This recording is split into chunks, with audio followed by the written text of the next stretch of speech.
Showtime. Welcome to the show. I'm Brent Holland, and welcome one and all to Night Fright. Tonight, a very, very special guest is joining us. Planet X, folks. You've probably heard about Planet X before, but just let me read this from our guest tonight. Eller is our guest. Let me read this because this is really, really astounding stuff. I could feel the pulse of infinite energy. The pink light burned hot to a brilliant white light. An intense heat filled my body, and I got the sense of someone jamming a steel rod down the back of my head, down in my spine, and out of my tailbone. I felt pain. The white light, the fierce energy of it all, vibrating like an emotional sensation through my whole body. The energy coursed from the top of my head, down my spine, completely through me, and out of my leg. I began to cramp and willed myself to breathe through the pain. I said to myself, it's okay, you can stand it, whatever it is, it's good, it's happening to you, it's all good. Tonight, folks, Planet X, Dragon in the Sky, Prophecy from the Stars. This new book examines UFO activity, government's role, of course, as always, in the cover-up. Our guest tonight, Eller, is joining us right now on Night Fright. Strap in and hang on. It's going to be a wild one. Here we go.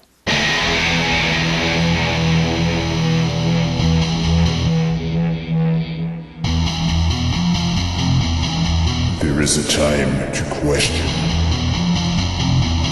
There is a time for answers. There is a time to challenge. There is a time to speculate. There is a time for change. There is a time for truth. The time is now.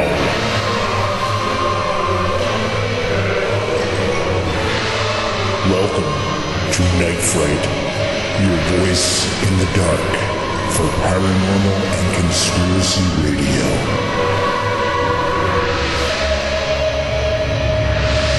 And now your host, Brent Holland.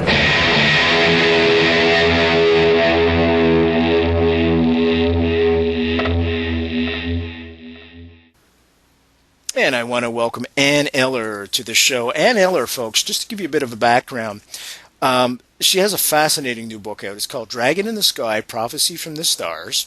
Eller recounts her astonishing experience with alien visitors and the messages she received from them in the hopes that, and we really need to hope on this, by sharing her story, she can appeal to readers to champion for full UFO disclosure from the U.S. government. Wouldn't that be sweet? I want to welcome Anne to the show for the very, very first time. Anne, how are you? Thank you for joining us. I'm fine. Thank you so much for having me, Brent. I'm delighted to be here. Let's jump in right away, shall we? I had mentioned Planet X at the outset. For those of the folks that are unaware of Planet X, can we just give them a brief synopsis of what Planet X is? Yes. It's a rogue planet that comes through our solar system about every 3,600 years. It is in a long elliptical orbit, a sling orbit that goes way out beyond our solar system and back through. Happened to be living in the time that it is coming back through, and it's about to knock on our front door. When the planet gets very close to the Earth, it is going to cause a lot of electromagnetic upheaval, and it will result in a lot of earthquakes, tsunamis, volcanic eruptions, and then eventually a pole shift. So there are things we need to do, there are things we can do to prepare for this. It's coming very soon. We really are living in the end times. It may happen before 2012. So time is of the essence, and we've got to get pumping. There are certain survival basics that we can do. Do you want to get into that right now, Brent? Absolutely. I just want to tell folks that are joining us right now, you're listening to Night Fright. Very easy way to get Anne's book. By the way, folks, our guest's name tonight is Anne Eller. Her book is called Dragon in the Sky, Prophecy from the Stars. Easy way to get it as always, www.nightfrightshow.com. Click on the book cover. As always, we'll take you right to a place where you can get it online from the comfort of your own home. Also, I want to mention, for those of you watching on the internet, something new for you, Night Fright TV. Just click on the link right next to Anne's synopsis tonight. As always, that'll take you right to a place also where you can watch this show from the comfort of your own home. Once again, download it for free onto your iPod. And let's jump into those survival techniques right away. Now, you're the first person I've talked to that doesn't believe this may not be coinciding with 2012. Can you explain that to us? Well, nobody knows exactly when the planet is going to cause the pole shift. So it's somewhere around 2012. That's just sort of a marker date. I don't believe anything spectacular is going to happen on December 21st, 2012. This is just a marker. It could happen after 2012, or it could happen before. But the way things are going over in Indonesia, it's giving us a little bit of a clue that the big changes have already started. And then we don't know how much time it's going to be until the whole thing plays out. But from now until 2012, we're going to be in some pretty rough time. The survival basics, if you could take a course in survival right now, disaster survival, if you could take a Red Cross course in first aid, if you could take a CPR class, all of those things would be very helpful, very beneficial. One of the things that we need to do is move 100 miles inland from any large body of water. So 100 miles inland from the Atlantic, 100 miles inland from the Pacific. Why? And why is that, Anne? Because we're going to have tremendous tsunamis. And to be safe, you need to be at least 100 miles inland.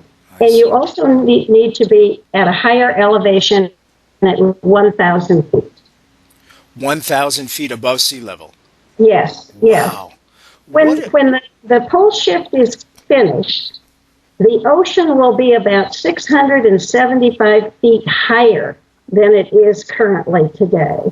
So you want to get above that. Folks, our guest today is Anne Eller. We're talking about her new book, Dragon in the Sky, Prophecy from the Stars. www.nightfrightshow.com. Click on the book cover. We'll take you right to a place online. We're talking about survival techniques for this upcoming cataclysm. Let's go back into that. What is going to be starting this cataclysm? And obviously it is going to be earthbound, temperature-based, and as well as weather-based. Well, you realize we're having a lot of wild weather now, and it's going to get worse. We're already seeing Indonesia start to sink, and that's happening because the Indo-Australian tectonic plate is tipping, and that it's going to break off and cause Indonesia to go under the water. Then there's going to be a folding of the Pacific, and that's going to allow the South America to roll. At that time, there's going to be a tearing of the South Atlantic Rift, and that's allowing Africa to roll and the floor of the Mediterranean to drop. So when the South America rolls, the Caribbean is going to go down, and when Africa rolls, the Mediterranean is going under. Then there are going to be great quakes in Japan, and that's our clue. When those big quakes start in Japan, the next thing to occur is the New Madrid fault, which is that fault in the United States that goes up the Mississippi River. Also, the St. Lawrence Seaway is going to be opening up too. So you people up there in Canada near the Seaway need to get out of that area. The Great Lakes are going to be draining down through the Mississippi, through that New Madrid fault. So it's going to be splitting the United States in half. After that, then California adjusts. And how much of California will go underwater, we're not quite sure at this point.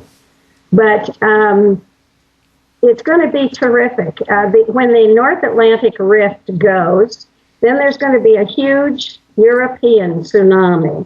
So Europe needs to get above the 1,000 feet. They really need to get up because this tsunami is going to come into Western Europe, and it's going to devastate quite a few places. This is all information that's been given to us by the Zetas, those from Zeta Reticuli, who are telling us exactly what's happening. And we need to pay attention to it. So I would like to tell all of your listeners that the best thing they could do right now is go to zetatalk.com and just start reading. It's an encyclopedia of truth.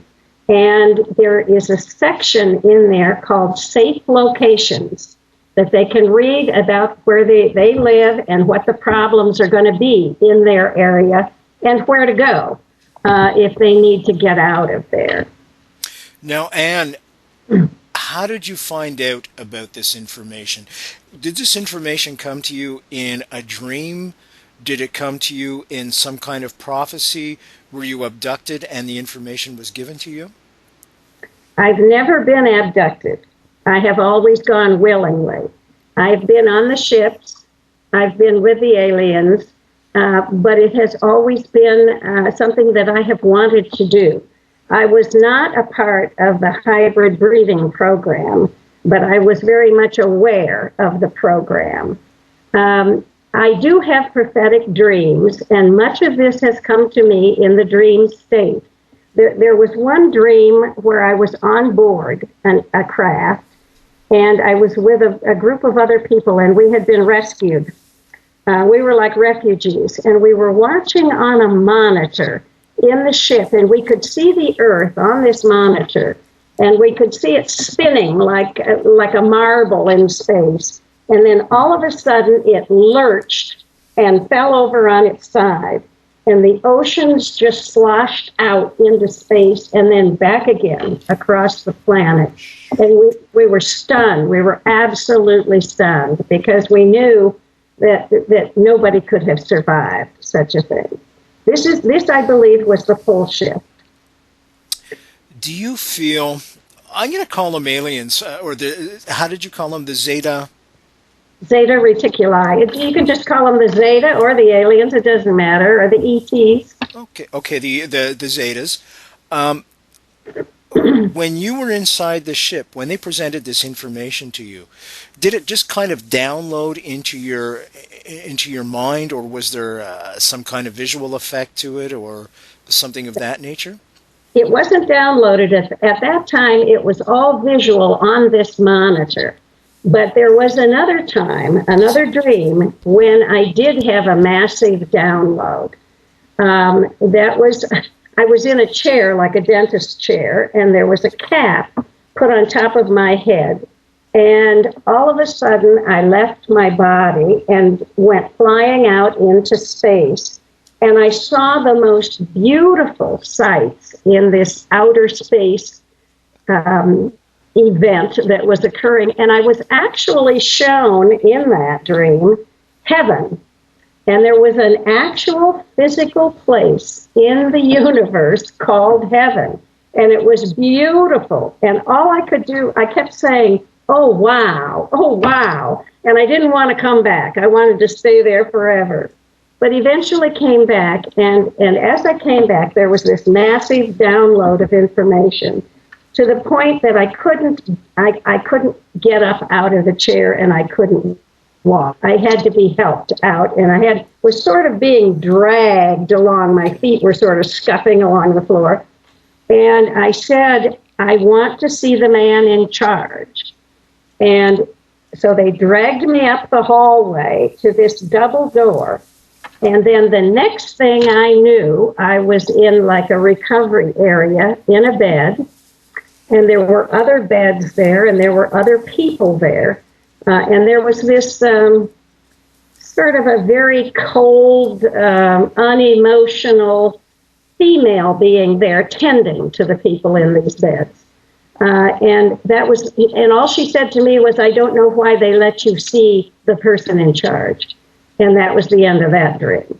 So it was almost like you had a special status, even among those that have been amongst them before. Now, what surprises me is most abductees I've talked to, and I'm not going to use that word anymore, most people that have gone through an experience similar to yours have gone unwillingly, yet you say you went willingly. Do you think this has made a difference, perhaps, in your experience than the other people's because you did go willingly, and perhaps that gave you that special status? Well, I think I called them. I think I asked for the experience because I believe that I am connected to them. And a lot of this came out in my experience with the aliens that appeared to me in 1985.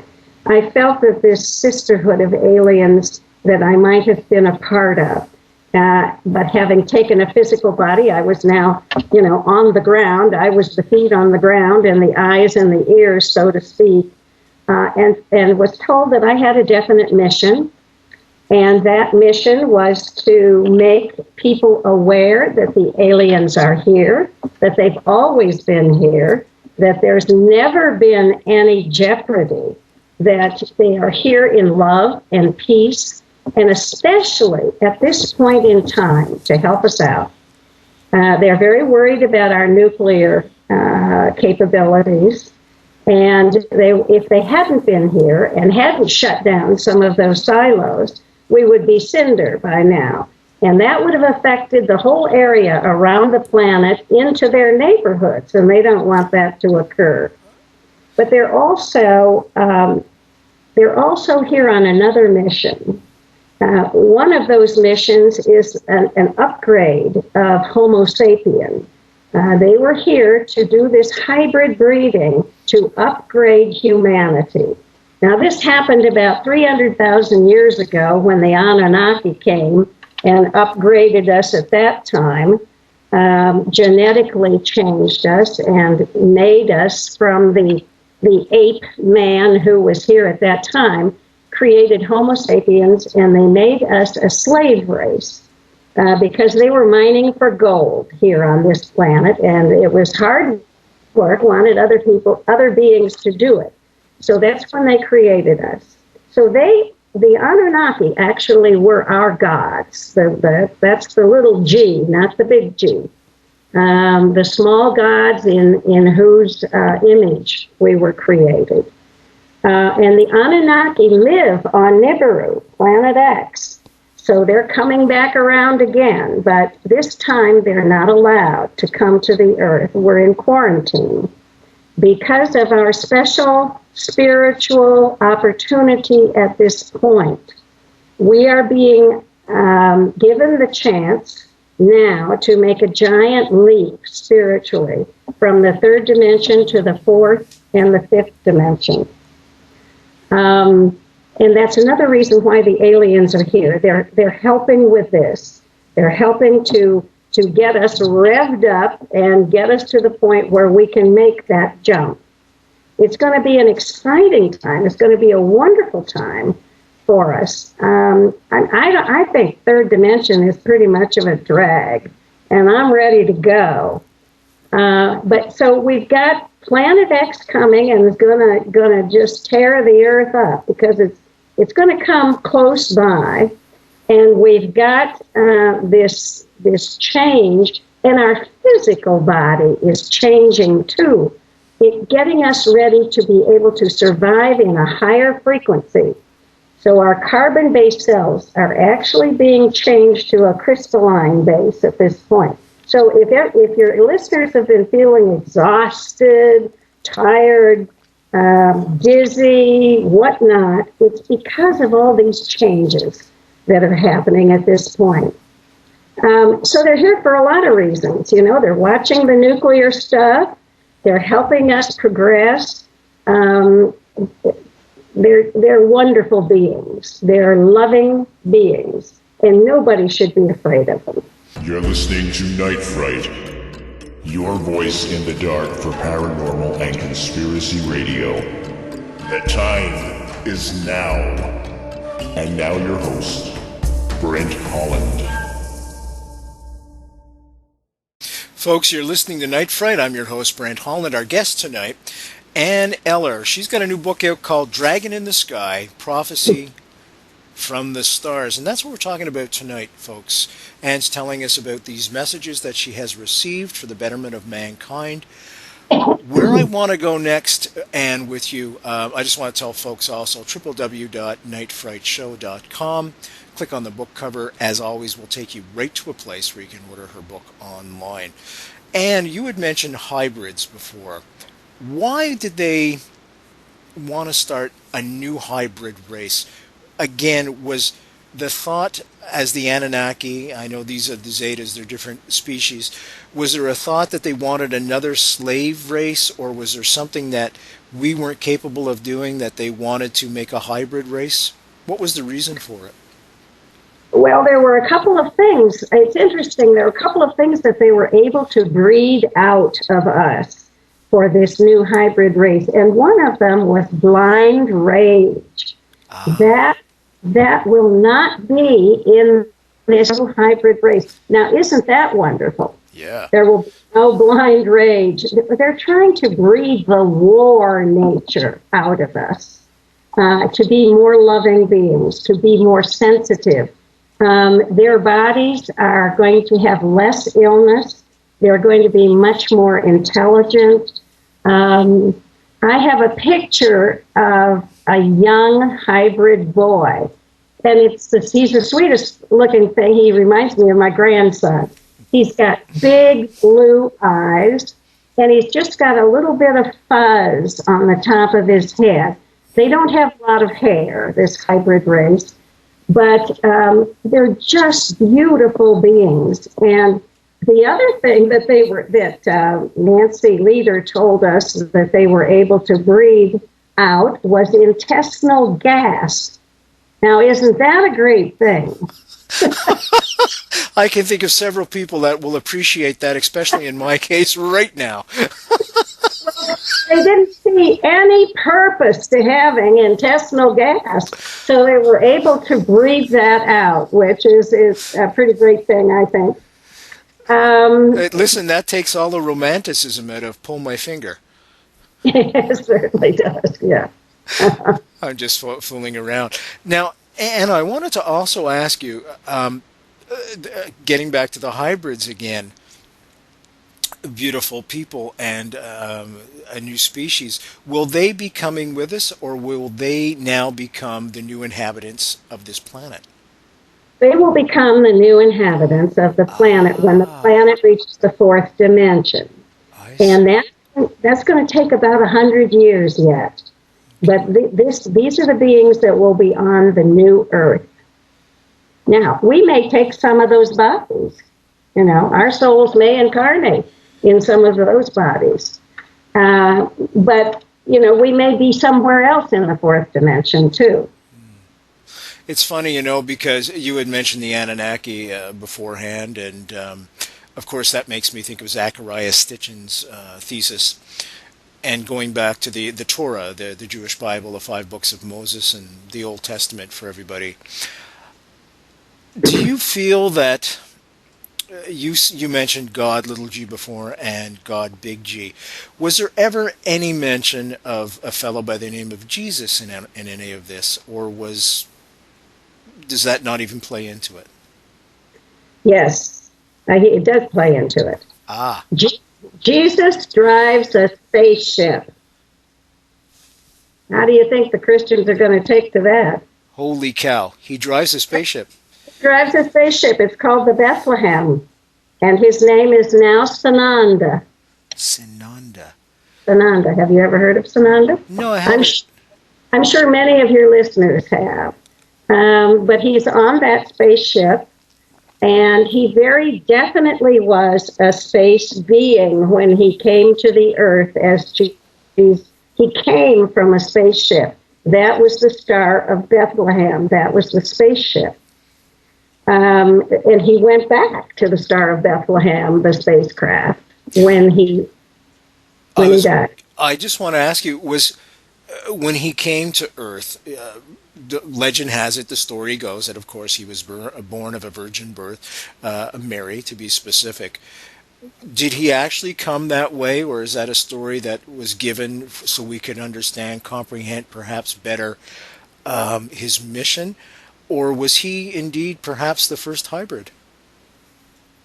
Well, he came a very natural way. He came the way that all babies came in those days, with a father and a mother. And the story of Jesus is not accurate. We've been fed a lot of lies. Yeah.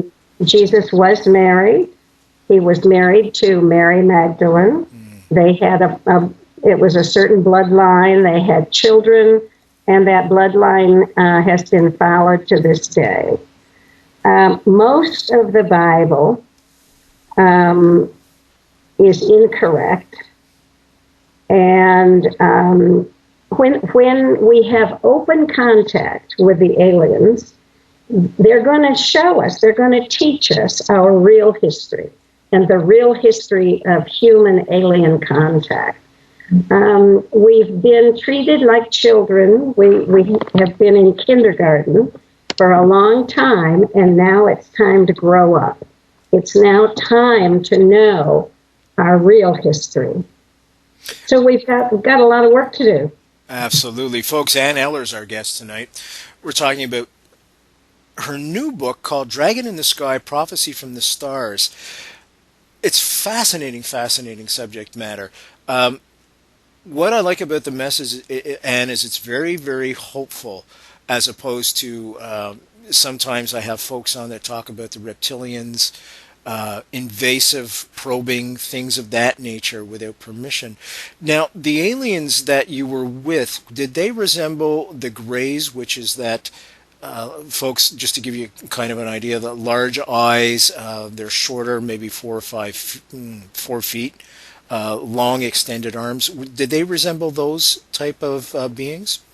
No, not exactly. No. There was a little bit of the alien gray look about them, but they were all female. And they were, yes, and they were very lovely. They were very beautiful beings. They had, each one of them had sort of some kind of an ornament on their head. But the eyes were large, but they were very round. They were about I'd say 3 times the size of our eyes. And the love that they emitted from these eyes was just incredible. Just radiated. It just radiated, yes. There was nothing about them that proved that they were female. I didn't notice any breasts, or I didn't notice anything else that I would think of as female, but it was an essence about them, and this tremendous quality of love that they had. I likened it, there was a whole room of them, one after the other came in, and I spoke to them, they spoke with me, there were 2 other people in the room, and it was just incredible. It was like if you were in a Catholic convent. Okay. This was like a sisterhood of nuns. That's how I would describe it. And then they said, we will now yield to a higher power.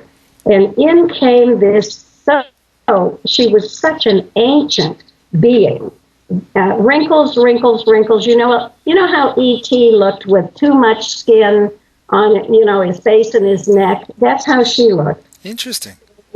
And when she came in, I didn't want her to leave. I wanted to stay with her forever. The feeling that was in that room when she was there was incredible. And she was the one that told me what had happened to me out on the ranch when I was hit by that beam of light and I was thrown to the ground and my eyes were bleached white, and it was a Kundalini type of experience. Can you tell us that story? Because many of our listeners listening right now don't know that story. And Eller, Sure. folks. Sure. Well, I had gone to Laramie, Wyoming, to a UFO conference at the university with Dr. Leo Sprinkle, and the conference was finished. But during the time I was there, people would go out to this ranch, which was right outside of town, and had been owned by Pat McGuire, and it had quite a history. Pat was looking for water and couldn't find water on his ranch anywhere. Used the dowsers, used all kinds of big companies he brought in. They couldn't find water. One day, a spacecraft landed on the ranch. The aliens got out, and they showed him exactly where to go to dig for water. So he did, and they've had water ever since on that land. But it seemed to be a portal for spacecraft. It seemed to be certain ley lines there. And so when people would go out there, they would bring back these stories of aliens and spacecraft, and I thought, well, I've got to get out there. I just have to go see what's it all about. So these friends took me out the day after the conference, and we were walking the land when a whole herd of antelope just freaked and stampeded, and the people I was with said that means that a ship has come in, an etheric ship has come in, and they picked up 4 ships that were in the area. I couldn't see anything. I wasn't picking up anything at that point. But all of a sudden, I closed my eyes and put my hands out in front of me, and I was hit by a beam of light right in the center of my forehead. I had my eyes closed, but all I could see was pink light. It was so strong, and it just coursed throughout my body, and it felt like somebody was jamming a steel rod down the back of my neck and out my tailbone. And then it turned to a white, hot light throughout my body, and the body began to cramp, and I was shuddering, and it was just tremendous. The pain was almost excruciating. And while this was happening, I felt as though I was being lifted off the ground. And I felt as though Doug and Connie were way far away. And 2 thoughts came to mind. One was, I'm going somewhere. And the second thought was, we're changing souls. The next thing I knew, I was on the ground, and the light had dissipated at that point. And Connie came running over to me and said, are you all right? And I said, well, I don't think I can get up. I've got this horrible cramp in my leg. So when I looked up at her, she said, Doug, come here. Look at her eyes. And my very, very blue eyes were bleached perfectly white at that point. So I don't know, I've been somewhere between electrocution and Kundalini and God knows where else in the cosmos, but it was quite an experience. Cattle mutilations. Are they responsible for cattle mutilations? And the reason why I mentioned that is because you mentioned the fear in the antelope taking off. This is only my belief. I believe that, yes, there are certain aliens that are involved in cattle mutilation. I think they're the aliens that are working in black projects with our government.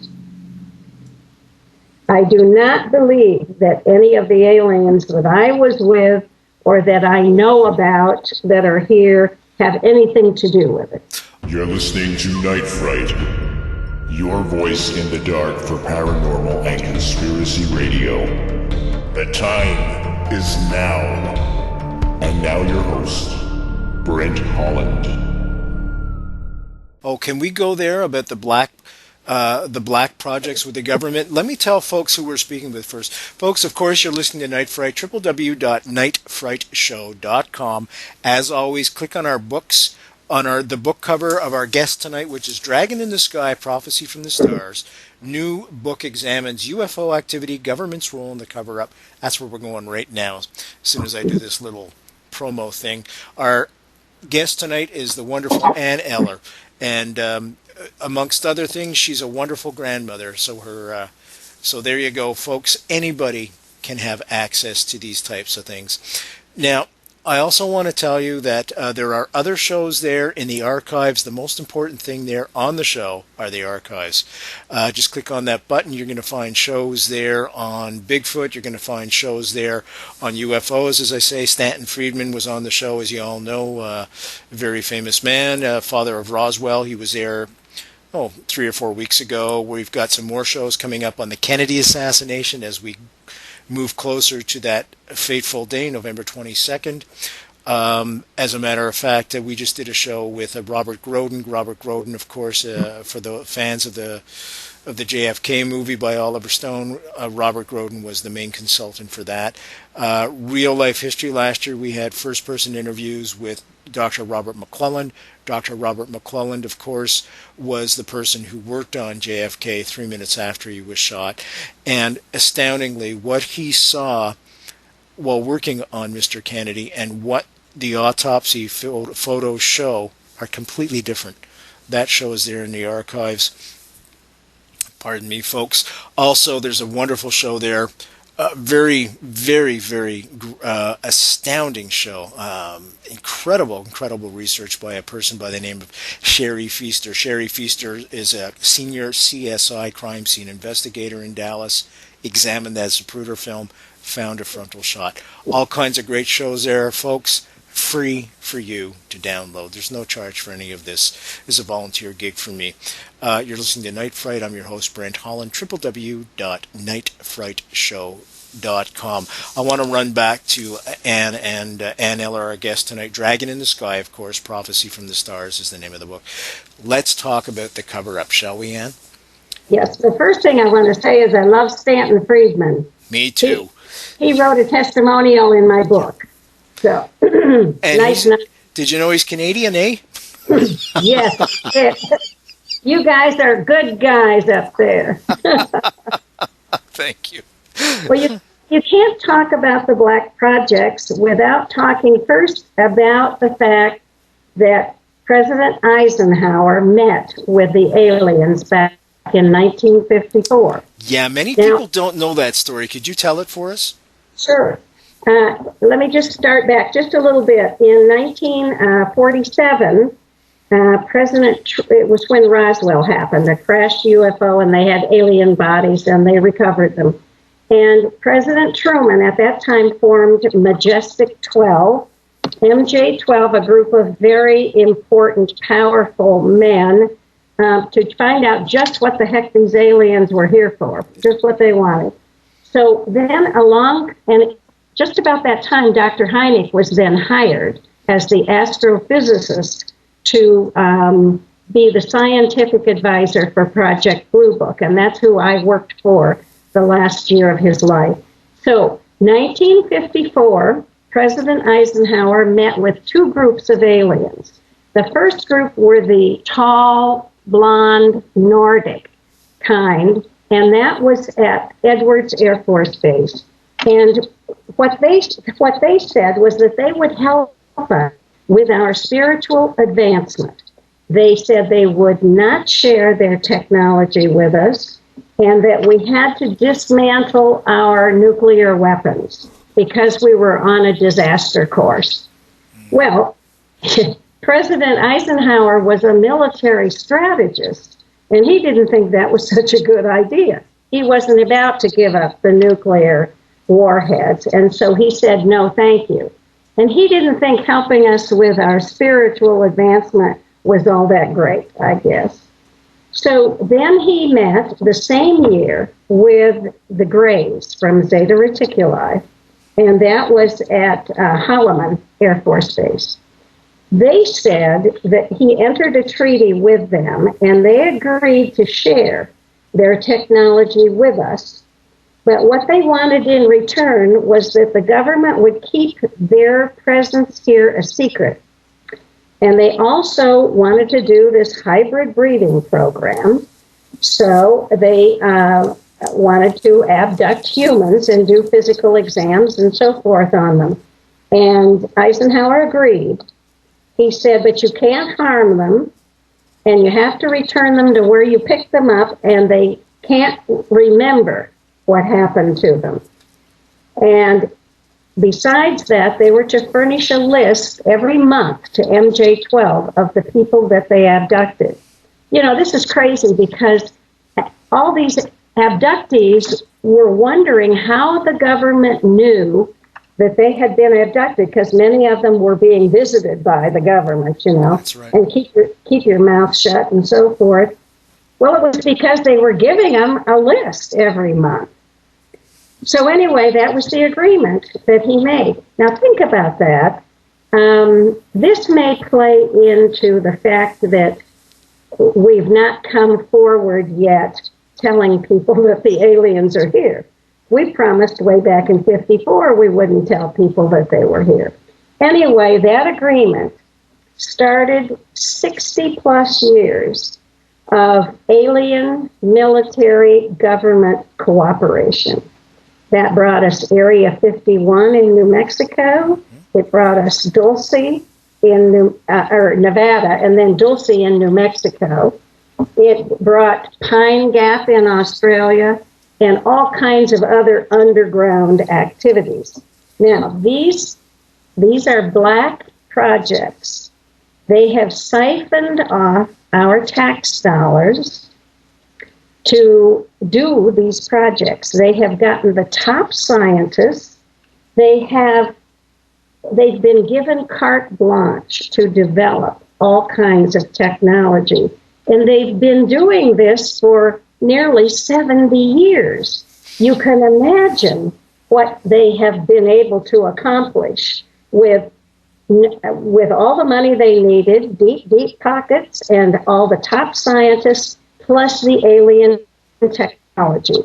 And I want to tell you that, you know, Ben Rich was the CEO of Lockheed and Lockheed Skunk Works. Mm-hmm. And just before he died in 1995, he came out with these statements. He said, anything you can imagine, we have already done. We have already been to the stars. We have the capability of taking ET home. There are only two kinds of UFOs, the kinds we make and the kinds they make, meaning the aliens. That's explosive. It was incredible. Yeah. And it's just, and who was there was an engineer for Lockheed, Don Phillips, and he said, we have handheld scanners that can diagnose, treat, and cure any disease. And he set up a company to manufacture these scanners for our medical population. Have you heard anything about it? Not at all. Oh, we haven't heard anything about those scanners, have we? Well, that doesn't surprise us because, you know, we've had free energy for years and years and years, but that doesn't seem to be on the free market yet. But they have a cure for cancer. They've had a cure for cancer for so many years and it's been kept from us. If anybody believes that the government is telling them the truth about anything, they're in for a rude awakening. And it doesn't matter whether it's Democrat or Republican, they are all puppets.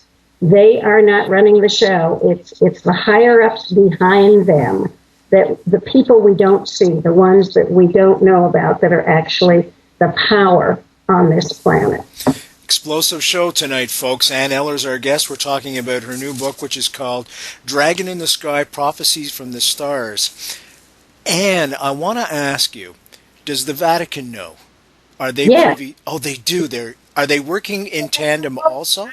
The Vatican knows all about it, and they have come out. You know, the Vatican has their own observatory, and they have kept track of Planet X since, the first time we saw Planet X was 1983. 83. 27 years of cover-up on Planet X. They saw it without a telescope in 2003.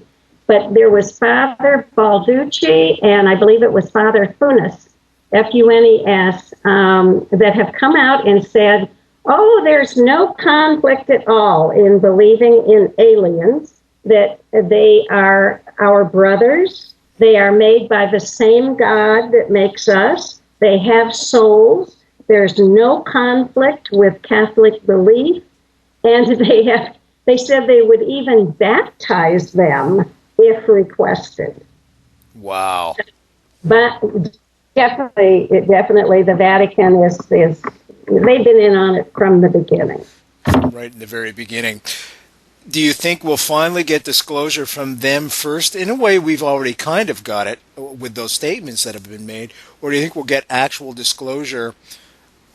Does the UN, do all world governments know about it? For example, do the governments here in Canada, are they privy to it as well? Yes, they are. All your major governments all over the world know about Planet X. And let me tell you, all of them have developed or built or dug their own underground safety places where they plan to go to hunker down when Planet X gets really close. The rest of us are left to be on the surface and defend for ourselves. And I just heard that in Washington, the Homeland Security is taking all of the disaster supplies now out of Washington, D.C., and parceling them around the country in 15 different places. They're getting ready for it, but they long ago got ready for themselves. There was a congressman in Norway that came out not long ago and said that his government, they have the seed bank in Norway. So they're saving seeds from everything underground. Why are they doing that? Because the place is going to be devastated. And they have built a huge underground area for 1 million of their people. And they have designated who those 1 million will be. The other million will be, or it was 2 million. I don't know. I guess it was 2 million down below and 2 million up that weren't going to be allowed to go under. Did you see 2012? Sure. The movie? The movie, sure. Mm-hmm. There was a lot of truth in that movie. The only thing that was not true in that movie was they were trying to make you believe it was the sun, the neutrinos on the sun that were heating up the core of the Earth. It's not the sun, it's Planet X that is heating up the core of the Earth. And it's Planet X that's going to cause it. And it's going to be very much like the movie. And when it gets close, our governments and the chosen ones are going to go to their bunkers or go to their spacecraft and leave the planet. They have that capability. You're listening to Night Fright, your voice in the dark for paranormal and conspiracy radio. The time is now. And now your host, Brent Holland. And we're all stuck here to survive by ourselves. Now, there's many questions that comes up. Can we talk about the time frame? By the way, folks, you're listening to Night Fright. I'm your host, Brent Holland. Our guest tonight is blowing me away. If you're like me, I'm sitting here at the edge of my seat, absolutely astounded at this information. The book is called Dragon in the Sky, Prophecy from the Stars. Our guest tonight, Eller. And can we talk about timeline, time frame? Now, at the outset of the show, we discussed 2012, as you know, and you were, as I said, you were the first person that said that there's no coincidence with 2012, and yet this sounds all like 2012 prophecy, and along those, what's the word I'm looking for, survival, if you will. Sure. Can this happen overnight, for example? Will this happen gradually? Obviously, there must be telltale signs that we should look for. Yeah, there are telltale signs, and we will actually, if the people go to zetatalk.com, she gives us those things to watch for. She tells us exactly what's going to happen in the last 7 weeks. And there's going to be 3 days of darkness. There's going to be this severe wobble that the Earth is going to go through. If you wait just a second, I've got something here. It starts with 9 days of the severe wobble, And then it goes to 4.5 days of the lean to the left. The planet is going to lean to the left. Then 2 days of progression towards the 3 days of darkness. Then 3 days of darkness. Then 6 days of sunrise west. The sun is going to come up in the west. That's how much our planet is going to be gyrating around. And then it's going to be 18 days of slowing rotation. The planet is going to slowly stop. And then it's 6 days of rotation stoppage, and then the planet falls over on its side, and that's when the shift happens. The magnetic or the pole shift happens at that time. So that takes up the last 7 weeks. So you're going to know when you're in the last 7 weeks. But before that, the beginning has happened.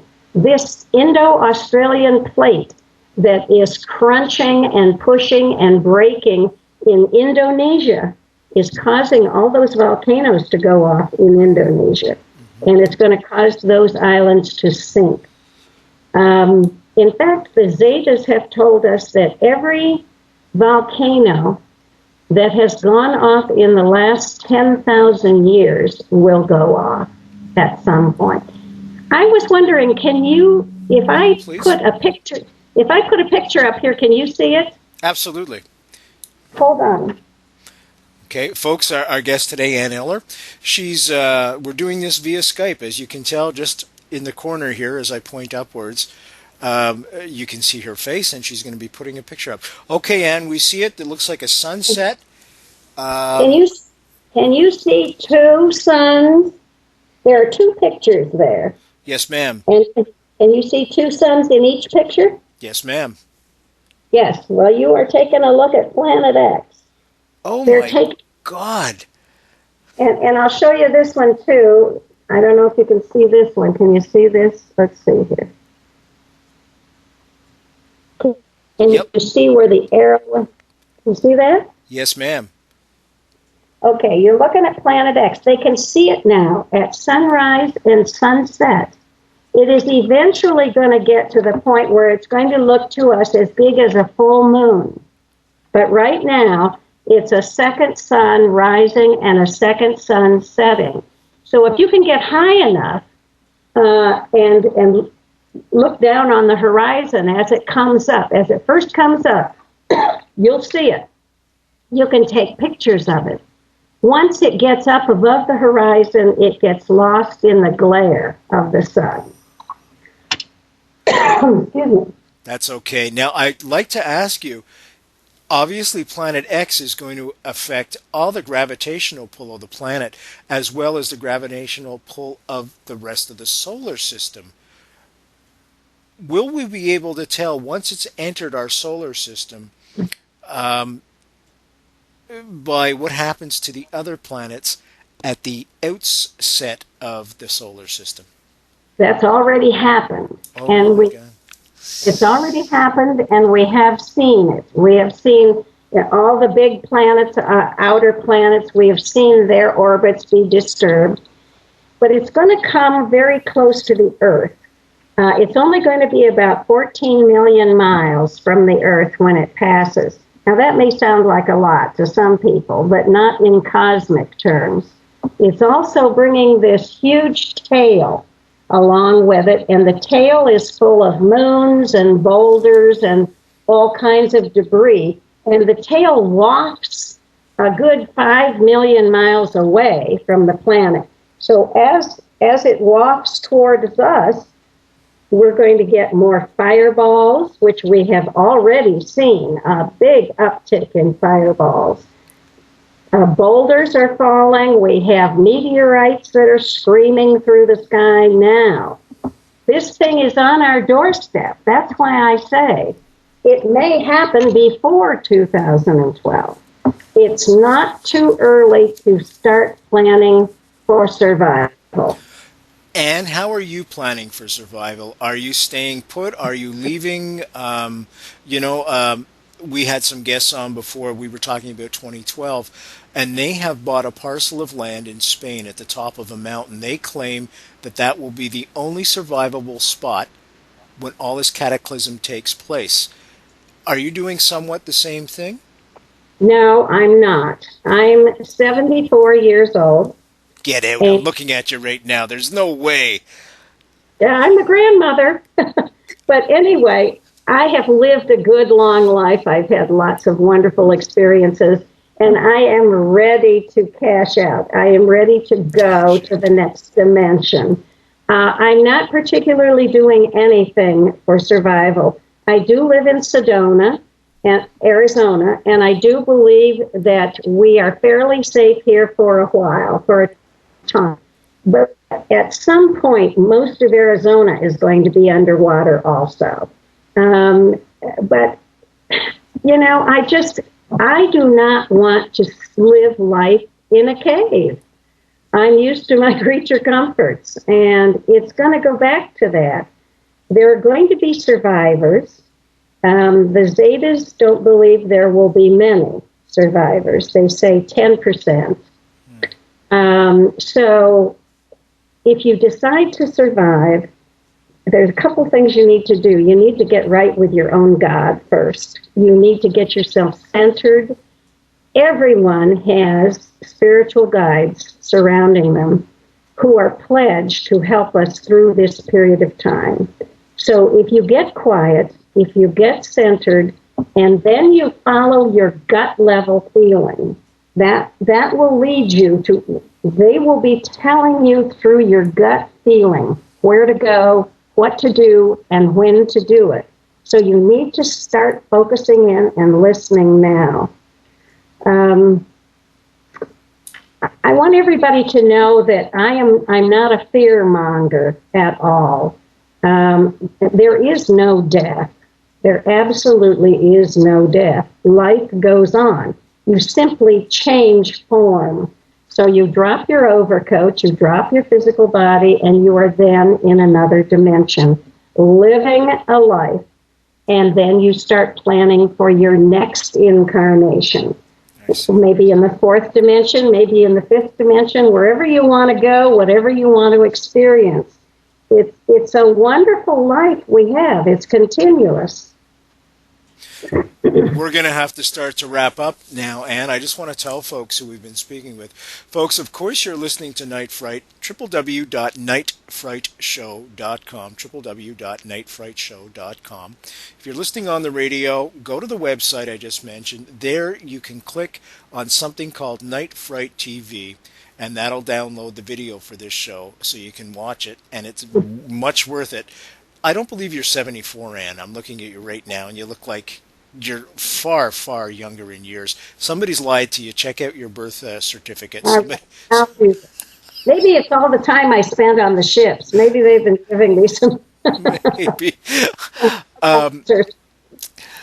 Folks, you can get her book by clicking on the book cover at the website as well. The book is called Dragon in the Sky, Prophecy from the Stars.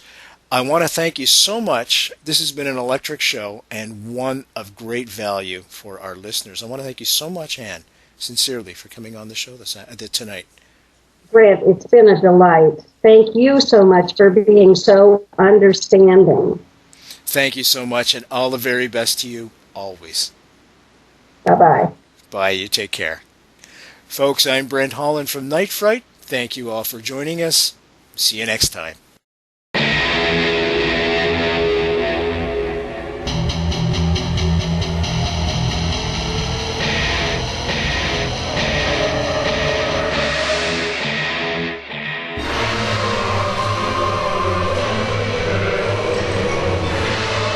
You're listening to Night Fright and your host, Brent Holland. The time is now. Your voice in the dark for paranormal and conspiracy radio.